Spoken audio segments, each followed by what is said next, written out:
നമസ്കാരം. പ്രധാന വാർത്തകൾ. AI ആക്ഷൻ ഉച്ചകോടി 2025 നാളെ തുടക്കമാകും. ദ്വിദിന നിർമ്മിത ബുദ്ധി ഉച്ചകോടിക്ക് ഫ്രഞ്ച് പ്രസിഡന്റ് ഇമാനുവൽ മാക്രോണും പ്രധാനമന്ത്രി നരേന്ദ്രമോദിയും സംയുക്ത അധ്യക്ഷം വഹിക്കും. ഉച്ചകോടിയിൽ പങ്കെടുക്കാൻ പ്രധാനമന്ത്രി നാളെ പാരീസിലേക്ക് പുറപ്പെടും.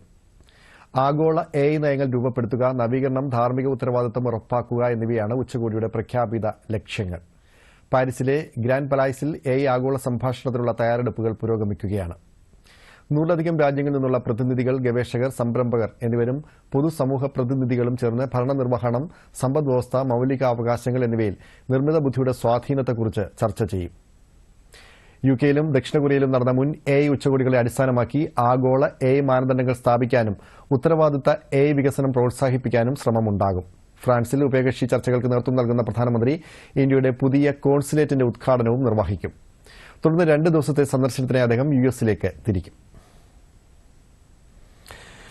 ഡൽഹിയിൽ BJP മുഖ്യമന്ത്രി ആരാകും? ആകാംക്ഷ തുടരുകയാണ്. റിപ്പോർട്ടിലേക്ക്. 27 വർഷങ്ങൾക്ക് ശേഷം ചരിത്രം കുറിച്ച വിജയക്കുതിപ്പിലൂടെ 48 സീറ്റുകളുമായി ഡൽഹിയിൽ അധികാരം തിരിച്ചുപിടിച്ച BJPയുടെ മുഖ്യമന്ത്രി ആരാകുമെന്നതാണ് ഏവരും ഉറ്റുനോക്കുന്നത്. അരവിന്ദ് കെജ്രിവാളിനെ അട്ടിമറിച്ച പർവേസ് സാഹിബ് സിംഗ് വർമ്മയടക്കം നിരവധി പേരുകൾ ചർച്ചയുണ്ട്. റിപ്പോർട്ട് കാണാം. അന്തിമ സ്ഥാനാർത്ഥി പട്ടിക പ്രഖ്യാപിച്ചതിന് തൊട്ടുപിന്നാലെ മുഖ്യമന്ത്രി ആരാകുമെന്നതിൽ BJPയിൽ ചർച്ചകൾ തുടങ്ങിയിരുന്നു. ഭരണപരിചയം, പ്രവർത്തന മികവ്, ജാതി സമവാക്യങ്ങൾ എന്നിവ പരിഗണിച്ചാവും മുഖ്യമന്ത്രിയെ തീരുമാനിക്കുക. ജാട്ട്, ഗുജ്ജർ വിഭാഗങ്ങളുടെ പിന്തുണ ഇക്കുറി BJPക്ക് ലഭിച്ചിരുന്നു. ന്യൂഡൽഹി മണ്ഡലത്തിൽ അരവിന്ദ് കെജ്രിവാളിനെതിരെ അട്ടിമറി വിജയം നേടിയ പർവേസ് സാഹിബ് സിംഗ് വർമ്മ, ഡൽഹി BJP മുൻ അധ്യക്ഷനായ വിജേന്ദർ ഗുപ്ത എന്നിവർക്കാണ് ഏറ്റവും കൂടുതൽ സാധ്യത പറയപ്പെടുന്നത്. പ്രധാനമന്ത്രിയുടെ നിർദ്ദേശപ്രകാരമാണ് പർവേസ് വർമ്മ ന്യൂഡൽഹിയിൽ മത്സരിച്ചത്. ഡൽഹി മുൻ മുഖ്യമന്ത്രിയായിരുന്ന സാഹിബ് സിംഗ് വർമ്മയുടെ മകനാണ് പർവേസ്. വനിതാ മുഖ്യമന്ത്രിയെയും നേതൃത്വം പരിഗണിക്കുന്നുണ്ട്. സുഷമ സ്വരാജിന്റെ മകളും ന്യൂഡൽഹി MPയുമായ ഭാൻസുരി സ്വരാജ്, ഷാലിമാർ ബാഗിൽ വിജയിച്ച രേഖ ശർമ്മ, ആപ് മന്ത്രി സൌരവ് ഭരദ്വാജിനെ പരാജയപ്പെടുത്തിയ ശിഖ റായ് എന്നിവർക്കാണ് സാധ്യത. ദേശീയ വനിതാ കമ്മീഷൻ മുൻ അധ്യക്ഷയാണ് രേഖ ശർമ്മ. MPമാരുടെ പേരുകളും ഉയർന്നു കേൾക്കുന്നുണ്ട്. East Delhi MP Harsh Malhotra, north east Delhi MP Manoj Tiwari എന്നിവർക്കാണ് സാധ്യത. MP സ്ഥാനം രാജിവെച്ച് മുഖ്യമന്ത്രിയാകുമ്പോൾ 2 ഉപതെരഞ്ഞെടുപ്പുകൾ നടത്തേണ്ടിവരുമെന്നൊരു കടമ്പ കൂടിയുണ്ട്. PS വിനയ, ദൂരദർശൻ ന്യൂസ്. ഛത്തീസ്ഗഡിലെ ബിജാപൂർ ജില്ലയിൽ സുരക്ഷാ സേനയുമായി ഉണ്ടായ ഏറ്റുമുട്ടലിൽ 31 നക്സലൈറ്റുകൾ കൊല്ലപ്പെട്ടു. ഇന്ദ്രാവതി നാഷണൽ പാർക്കിന് സമീപമുള്ള വനമേഖലയിലാണ് ഏറ്റുമുട്ടൽ നടന്നത്. ബസ്തർ IG P സുന്ദർരാജ് ഇക്കാര്യം സ്ഥിരീകരിച്ചു. പ്രദേശത്തു നിന്നും ആയുധങ്ങളും സ്ഫോടക വസ്തുക്കളും പോലീസ് കണ്ടെടുത്തു. ഇന്ന് രാവിലെയാണ് ഏറ്റുമുട്ടൽ ആരംഭിച്ചത്. ഏറ്റുമുട്ടലിൽ ഡിസ്ട്രിക്ട് റിസർവ് ഗാർഡിൽ നിന്നുള്ള ഒരാളും സ്പെഷ്യൽ ടാസ്ക് ഫോഴ്സിൽ നിന്നുള്ള ഒരാളും ഉൾപ്പെടെ 2 ജവാന്മാർ വീരമൃത്യു വരിച്ചു. വെടിവയ്പിൽ 2 സുരക്ഷാ ഉദ്യോഗസ്ഥർക്ക് പരിക്കേറ്റിട്ടുമുണ്ട്. പരിക്കേറ്റവർ അപകടനില തരണം ചെയ്തതായി അധികൃതർ അറിയിച്ചു. കൊല്ലപ്പെട്ട നക്സലുകളെ തിരിച്ചറിയാനുള്ള ശ്രമം ആരംഭിച്ചിട്ടുണ്ട്.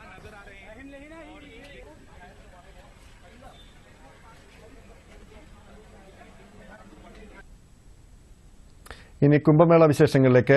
പ്രയാഗ്രാജിൽ നടക്കുന്ന മഹാകുംഭമേളയിൽ ഇന്ന് ഉച്ചവരെ 80 ലക്ഷത്തിലധികം ഭക്തർ പുണ്യസ്നാനം നടത്തിയതായി ഉത്തർപ്രദേശ് സർക്കാർ അറിയിച്ചു. 2025 മഹാകുംഭമേള ആരംഭിച്ച് ഇതുവരെ 4,20 ലക്ഷത്തിലധികം ഭക്തർ പുണ്യസ്നാനം നടത്തി. ലോകത്തിലെ ഏറ്റവും വലിയ ആത്മീയ സാംസ്കാരിക സമ്മേളനമായ മഹാകുംഭമേള ജനുവരി 13 ആരംഭിച്ചത്. ഈ മാസം 26 മഹാശിവരാത്രി ദിവസം വരെയാണ് കുംഭമേള. കഴിഞ്ഞ ദിവസം രാജസ്ഥാൻ മുഖ്യമന്ത്രി ഭജൻലാൽ ശർമ്മ, മധ്യപ്രദേശ് മുഖ്യമന്ത്രി മോഹൻ യാദവ് എന്നിവർ ത്രിവേണി സംഗമത്തിൽ പുണ്യസ്നാനം ചെയ്തിരുന്നു.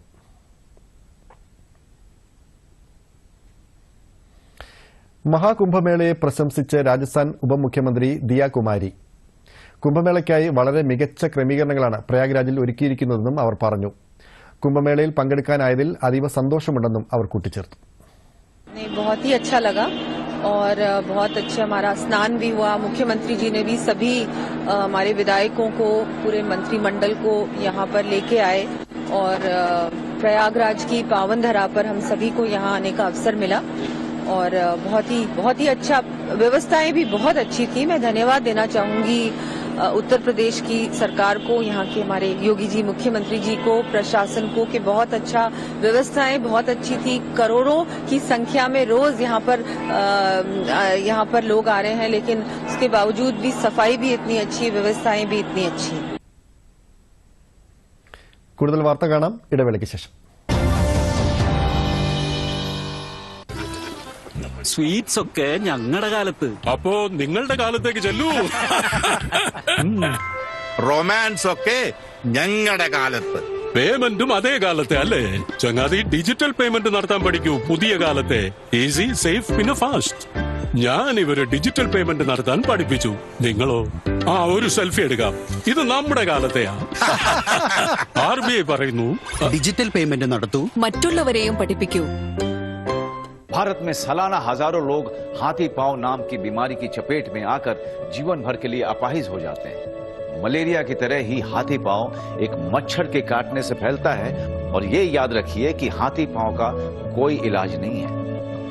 गांव, शहर, अमीर, गरीब, हर जात और धर्म की रेखा पार कर किसी को भी अपनी जकड़ में ले सकता है हाथी पांव। पर डरे नहीं, इसका बचाव आसान है। साल में सिर्फ एक बार सरकार द्वारा दी हुई मुफ्त दवाएं खाएं और इस बीमारी से अपने आप को और अपने परिवार को बचाएं।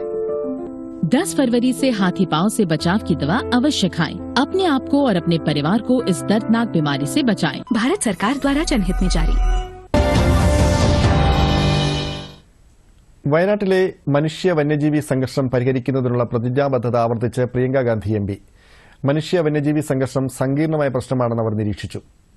വിഷയം അധികൃതരുടെ ശ്രദ്ധയിൽ കൊണ്ടുവരുന്നത് തുടരുമെന്നും സത്വര നടപടികൾക്കായി ശ്രമിക്കുമെന്നും അവർ വ്യക്തമാക്കി.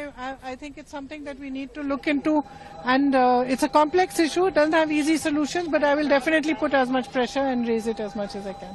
It needs, basically, we need also more funding here. In my last trip here, I had a meeting with the district magistrate and all the forest officials, and essentially there is a difficulty with the funding both from centre and state. So I will go and request that these issues be resolved, because with more funding there's better monitoring, better safety measures, better protection even for forest guards, watchmen and everything. So we will work on it, yes, for sure. പരീക്ഷാ പേ ചർച്ച പരിപാടിയുടെ 8ാം പതിപ്പ് നാളെ രാവിലെ 11-ന് ന്യൂഡൽഹിയിലെ ഭാരത് മണ്ഡപത്തിൽ നടക്കും. ആത്മവിശ്വാസത്തോടെ പരീക്ഷകളെ നേരിടുന്നതിനുള്ള മികച്ച മാർഗ്ഗങ്ങൾ പ്രധാനമന്ത്രി നരേന്ദ്രമോദി വിദ്യാർത്ഥികളുമായി പങ്കുവയ്ക്കും. കൂടാതെ സമ്മർദ്ദങ്ങളുടെ നിയന്ത്രണം, വ്യക്തിഗത വളർച്ച എന്നിവയെക്കുറിച്ചുള്ള ഉൾക്കാഴ്ചകളും അദ്ദേഹം പങ്കിടും. പുതുക്കിയ ഘടനയിൽ 8 ഭാഗങ്ങളായാണ് പരിപാടി സംഘടിപ്പിക്കുന്നത്. ഇതുവരെ 3.3 കോടിയിലധികം വിദ്യാർത്ഥികളാണ് രജിസ്റ്റർ ചെയ്തിരിക്കുന്നത്.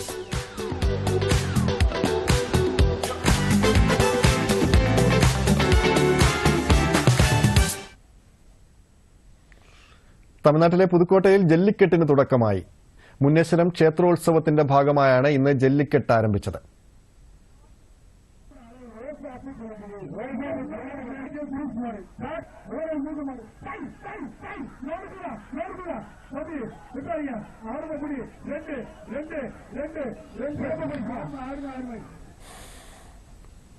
പേവിഷബാധിതർക്ക് ദയാവധം അനുവദിക്കണമെന്നാവശ്യപ്പെട്ടുള്ള പൊതുതാൽപര്യ ഹർജി സുപ്രീംകോടതി നാളെ പരിഗണിക്കും. NGO സമർപ്പിച്ച ഹർജി ജസ്റ്റിസുമാരായ BR ഗവായ്, K വിനോദ് ചന്ദ്രൻ എന്നിവരടങ്ങിയ ബെഞ്ചാണ് പരിഗണിക്കുന്നത്. പേവിഷബാധിതർക്ക് സ്വമേധയാ അല്ലെങ്കിൽ രക്ഷിതാക്കൾക്കോ ദയാവധത്തിനായി ഡോക്ടറെ തെരഞ്ഞെടുക്കാനുള്ള നടപടിക്രമം ഏർപ്പെടുത്തണമെന്നും ഹർജിയിൽ ആവശ്യപ്പെട്ടിട്ടുണ്ട്. 130ാമത് മാരാമൺ കൺവെൻഷന് പമ്പ നദിക്കരയിൽ തുടക്കമായി. മലങ്കര മാർത്തോമ സുറിയാനി സഭ സുവിശേഷ പ്രസംഗ സംഘത്തിന്റെ ആഭിമുഖ്യത്തിൽ നടക്കുന്ന പരിപാടി മാർത്തോമ സഭാധ്യക്ഷൻ ഡോക്ടർ തിയോഡോഷ്യസ് മാർത്തോമ മെത്രാപ്പൊലീത്ത ഉദ്ഘാടനം ചെയ്തു. ഈ മാസം 16 വരെയാണ് കൺവെൻഷൻ.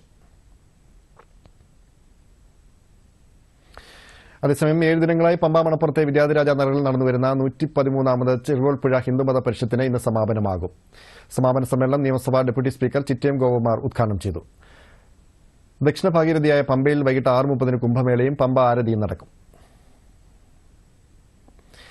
വീണ്ടും കടുവാപ്പേടിയിൽ വയനാട്. ഇന്നലെ വൈകിട്ടോടെയാണ് തലപ്പുഴ കമ്പിപ്പാലത്തും കാട്ടേരിക്കുന്നിലും കടുവയുടെ കാൽപ്പാടുകൾ കണ്ടെത്തിയത്. പ്രദേശത്ത് വനം വകുപ്പ് തെരച്ചിൽ ആരംഭിച്ചു. കാൽപ്പാടുകൾ കടുവയുടേതാണെന്ന് സ്ഥിരീകരിച്ചതോടെ ജനങ്ങൾക്ക് ജാഗ്രതാ നിർദ്ദേശവും നൽകി. ഇന്നലെ വൈകിട്ടോടെയാണ് കമ്പിപ്പാലത്തിന് സമീപം ജനവാസ മേഖലയിൽ കടുവയുടെ കാൽപ്പാടുകൾ കണ്ടെത്തിയത്. പെരിയ, ബഗൂർ റേഞ്ചുകളിലെ 30ഓളം വനപാലകർ സ്ഥലത്ത് ക്യാമ്പ് ചെയ്ത് പരിശോധനയ്ക്ക് നേതൃത്വം നൽകുന്നു. പ്രദേശത്ത് 14 ക്യാമറ ട്രാപ്പുകളും 2 ലൈവ് ക്യാമറകളും സ്ഥാപിച്ചിട്ടുണ്ട്. ഡ്രോൺ ക്യാമറകളും ഉപയോഗിച്ച് വനഭാഗങ്ങളിൽ നിരീക്ഷണം നടത്തുന്നുണ്ട്.